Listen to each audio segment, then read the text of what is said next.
Iran తన military స్ట్రాటజీని మొత్తం మార్చేసింది. వాళ్ళు మొజాయిక్ డిఫెన్స్ అనే ఒక కొత్త కాన్సెప్ట్ను తీసుకొచ్చారు. అంటే ఇదొక వికేంద్రీకృత సిద్ధాంతం. ఇది గల్ఫ్ ప్రాంతంలో స్టెబిలిటీని అంటే స్థిరత్వాన్ని పూర్తిగా దెబ్బతీయగల ఒక పవర్ఫుల్ వెపన్. సో ఈ విశ్లేషణలో మనం అసలు ఈ కొత్త యుద్ధతంత్రమేంటి, దీని వెనుక ఉన్న ఐడియా ఏంటి, ఇది ఎలాంటి ప్రమాదాన్ని సృష్టించగలదో కాస్త లోతుగా చూద్దాం. ఇక్కడొక ప్రాథమికమైన ప్రశ్న ఉంది. అసలు ఒక సైన్యం తమ లీడర్ లేకుండా ఎలా పోరాడగలదు? ఒకవేళ టాప్ లీడర్షిప్ మొత్తం అంతమై కమాండ్ సిస్టమ్ కూలిపోతే ఆ సైన్యం యుద్ధాన్ని ఎలా కంటిన్యూ చేస్తుంది? సరిగ్గా ఇదే భయం ఇరాన్ యొక్క ఈ మొజాయిక్ డిఫెన్స్కు పునాది వేసింది. ఓకే, ఈ స్లైడ్లో చూడండి. ఈ రెండు మోడల్స్ మధ్య ఉన్న తేడా మనకు క్లియర్గా అర్థమవుతుంది. ఎడమవైపు చూస్తే అది ట్రెడిషనల్ మిలిటరీ స్ట్రక్చర్, ఒక పిరమిడ్ లాంటిది. అంటే దాని టాప్ని టార్గెట్ చేస్తే మొత్తం సిస్టమ్ కుప్పకూలిపోతుంది. కానీ కుడివైపు చూడండి, అదే ఇరాన్ మొజాయిక్ డిఫెన్స్. ఇది ఒక వెబ్ లాంటిది, అంటే ఒక వికేంద్రీకృత నెట్వర్క్. ఇందులో కొన్ని ముక్కల్ని తీసేసినా సరే మిగిలినవి స్వతంత్రంగా పనిచేస్తూనే ఉంటాయి. ఇదే దీని అతిపెద్ద బలం. సరే, ఈ ఎనాలిసిస్లో మనం ఈ 5 ముఖ్యమైన పాయింట్స్ కవర్ చేద్దాం. ఫస్ట్, అసలు ఈ స్ట్రాటజీ వెనక ఉన్న కారణాలేంటి?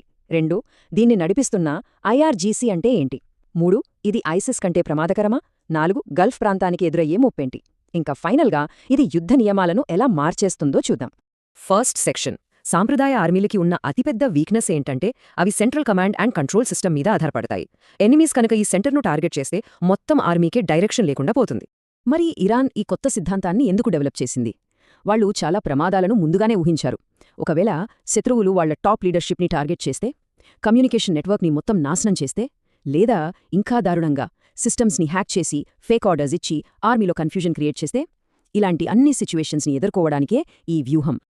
ఆ ప్రమాదాలన్నిటికీ ఇరాన్ దగ్గరున్న సమాధానమే ఈ వికేంద్రీకృత మొజాయిక్ డిఫెన్స్. ఇదేదో బ్యాకప్ ప్లాన్ కాదు, వాళ్ల మిలిటరీ డాక్ట్రిన్లోనే ఇదొక కోర్ పార్ట్. టాప్ లీడర్షిప్ కూలిపోయిన మరుక్షణమే ఈ మొజాయిక్ యూనిట్స్ ఆటోమేటిక్గా యాక్టివేట్ అయిపోతాయి. ఇప్పుడు సెకండ్ సెక్షన్, ఈ స్ట్రాటజీ వెనుక ఉన్న అసలైన brain Islamic Revolutionary Guard Corps, షార్ట్గా ఐఆర్జీసీ. ఈ ఘోస్ట్ ఆర్మీని తయారు చేసి ఆపరేట్ చేస్తున్నది వీళ్లే. ఒకటి క్లియర్గా అర్థం చేసుకోవాలి, ఐఆర్జీసీ అనేది ఇరాన్ రెగ్యులర్ ఆర్మీ కాదు.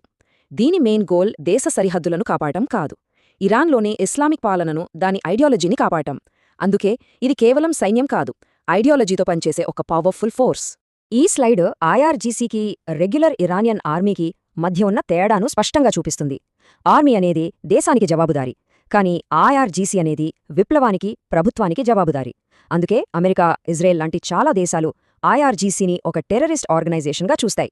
ఇప్పుడు మనం మాట్లాడుకుంటున్న ఈ మొజాయిక్ దళాలు పుట్టింది ఈ ఐఆర్జీసీ నుంచే. సరే, థర్డ్ సెక్షన్, ఈ మొజాయిక్ ఫోర్సెస్ యొక్క ఆపరేషనల్ స్ట్రక్చర్ ఎలా ఉంటుంది, అవి ఎంత విధ్వంసం సృష్టించగలవు? దీన్ని మనం హైడ్రాతో పోల్చవచ్చు. గ్రీక్ పురాణాల్లో ఉంటుంది కదా, ఒక తల నరికితే 2 తలలు పుట్టుకొస్తాయి. ఇది కూడా అచ్చం అలాగే.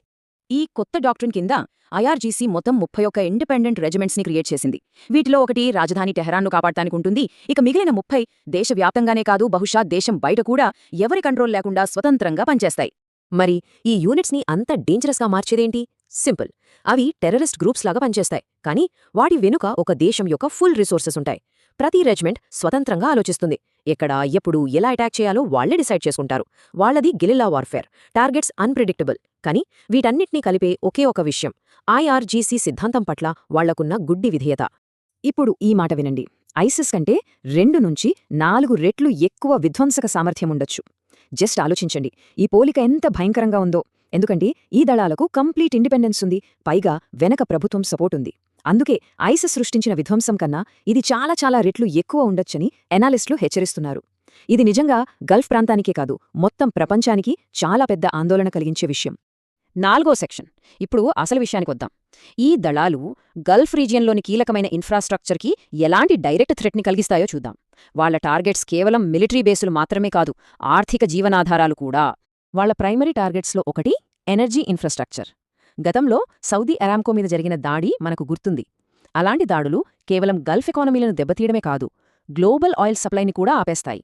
అంటే ప్రపంచవ్యాప్తంగా పెట్రోల్, డీజిల్ ధరలు ఆకాశాన్నంటడం ఖాయం. ఫైనాన్షియల్ హబ్స్ కూడా వాళ్ల లిస్టులో ఉన్నాయి. దుబాయ్లోని బుర్జ్ ఖలీఫా దగ్గర జరిగిన మిస్సైల్ దాడి ఒక ఎగ్జాంపుల్. దుబాయ్ అనేది ఇంటర్నేషనల్ ఇన్వెస్ట్మెంట్కి, టూరిజంకి ఒక హబ్. ఇలాంటి చోట్ల దాడులు జరిగితే అక్కడ బిజినెస్ కాన్ఫిడెన్స్ దెబ్బతిని ఆర్థిక అస్థిరత మొదలవుతుంది. అంతేకాదు, గల్ఫ్లో ఉన్న వెస్టర్న్ మిలిటరీ బేసులు కూడా వాళ్ల హిట్ లిస్ట్లో ఉంటాయి. ఖతార్లోని యుఎస్ మిలిటరీ బేస్ మీద జరిగిన దాడులు ఒకటే చెప్తున్నాయి, ఆ ప్రాంతంలో టెన్షన్స్ పెంచడానికి, వెస్టర్న్ పవర్స్ని ఛాలెంజ్ చేయడానికి వాళ్లు రెడీగా ఉన్నారని. ఇక్కడే ఉంది అసలు సమస్య. ఈ దళాలు అటానమస్గా అంటే స్వతంత్రంగా పనిచేస్తాయి కాబట్టి ఒకవేళ టెహ్రాన్లో సెంట్రల్ లీడర్షిప్ని తీసేసినా లేదా పాలన మారినా సరే ఈ ముప్పు మాత్రం పోదు. సద్దాం హుస్సేన్ని తీసేశాక ఇరాక్లో ఏం జరిగిందో మనం చూశాం. ఈ ఇండిపెండెంట్ గ్రూప్స్ విధ్వంసం సృష్టిస్తూనే ఉంటాయి. 5ది చివరి సెక్షన్. ఈ కొత్త డాక్ట్రిన్ జియోపొలిటికల్ ఇన్స్టెబిలిటీని, కన్ఫ్యూజన్ని ఎలా క్రియేట్ చేస్తుందో చూద్దాం. ఇది నిజంగా యుద్ధం యొక్క రూల్స్నే మార్చేస్తోంది. ఈ రీజియన్లోని పాలిటిక్స్ చాలా కాంప్లెక్స్గా ఉంటాయి.